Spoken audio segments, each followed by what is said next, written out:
Hello, how's everybody today? Thanks for visiting.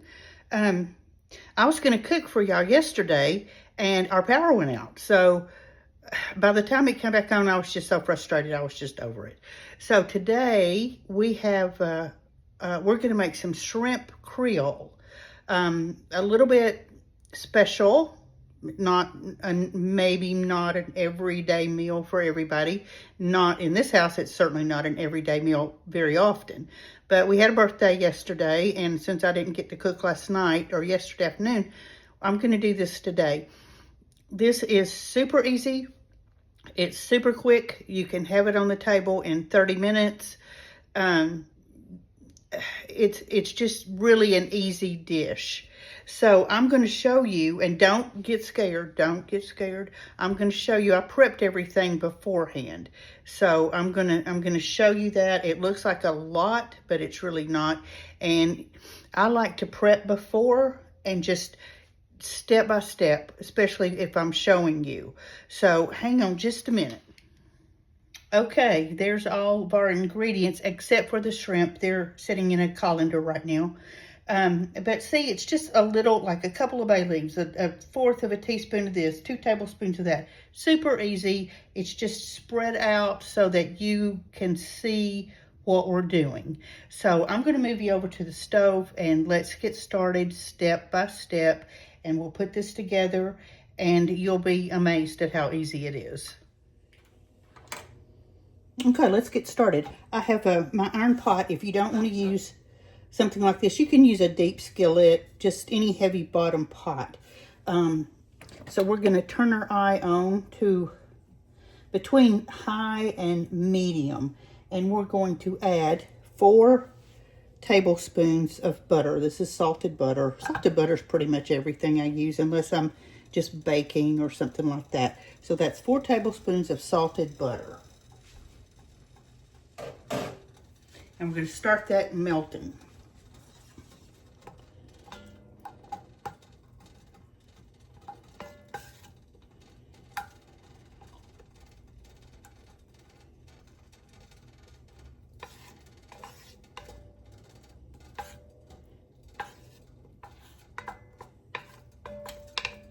This is just such an easy dish, and it's such a good dish.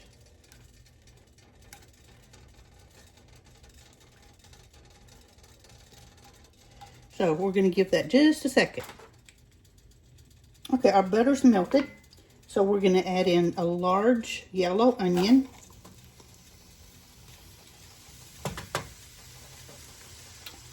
A diced rib of celery. And a bell pepper.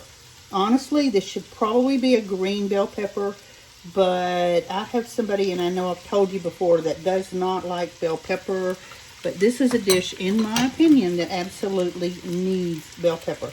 So I'm going to compromise and add a red pepper. It's a little sweeter. So we're going to put the pepper, the celery, and the onion in the pot, along with 2 cloves of minced garlic. And we're just going to stir that and let it start to soften. While our veggies are cooking, we have a small bowl. I'm going to add 2 tablespoons of flour to the bowl, a teaspoon of thyme. Actually, that's about half a teaspoon. I didn't use a whole teaspoon. Half a teaspoon of thyme, half teaspoon of black pepper, and a half teaspoon of cayenne, and just a good pinch of salt. We're going to whisk that together. Let me stir my veggies.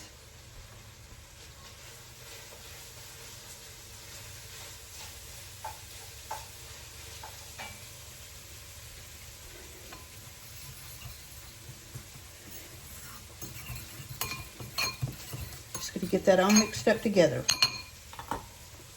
And we're going to move back to the stove.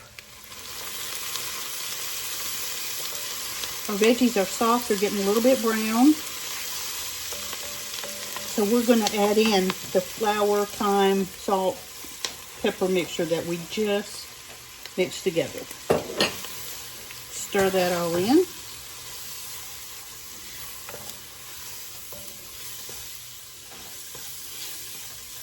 We'll turn the heat down just a little. We're going to cook this a couple of minutes. We want the raw flour paste to cook out of there.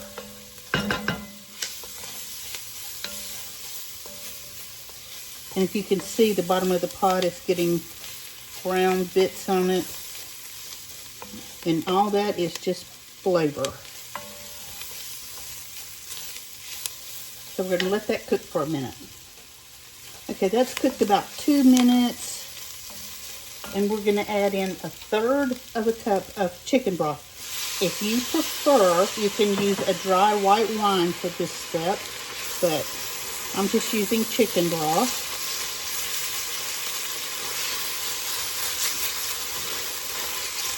And kind of deglaze that pan, get those goodies off the bottom. They'll start to come up. You won't have to really dig at them. They'll loosen up.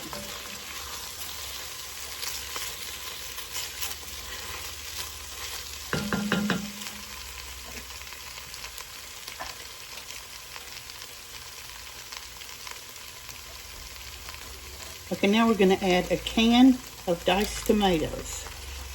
I'm using the fire roasted just because I love them.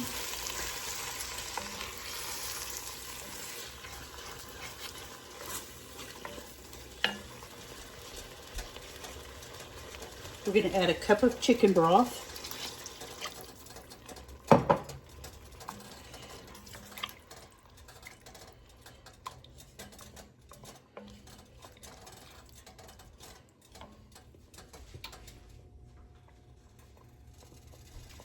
And a couple of bay leaves.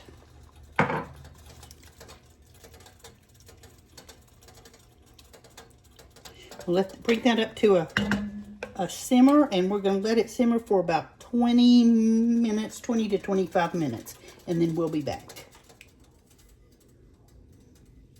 We've been cooking for a bit, so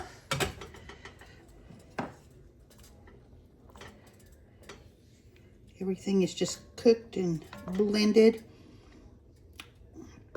So let me, it's time to put the shrimp in. So let me grab them and we'll go.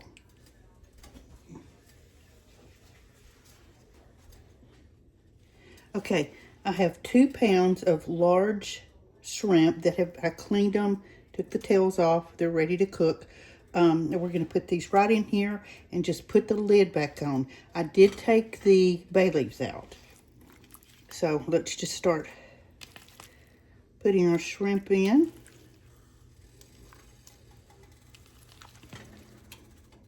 This is not a real soupy dish. It's going to be just dense with shrimp, so which is exactly what we want.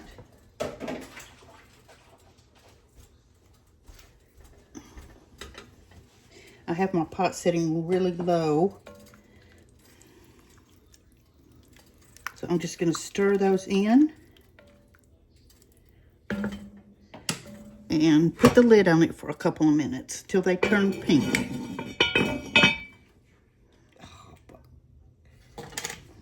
Okay, after about 5 minutes, our shrimp is all cooked, but it's not overcooked. It's just pink. It's still plump. It's not all dried out. It's just done. So I'm going to move you over to the counter, and we are going to plate up. Hold on just a minute.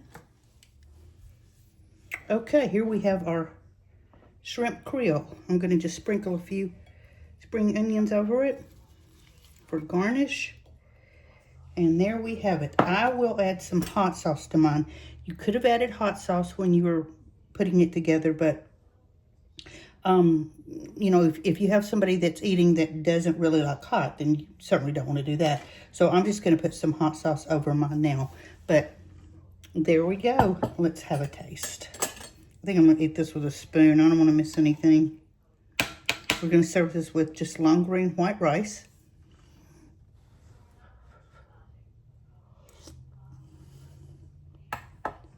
Mm.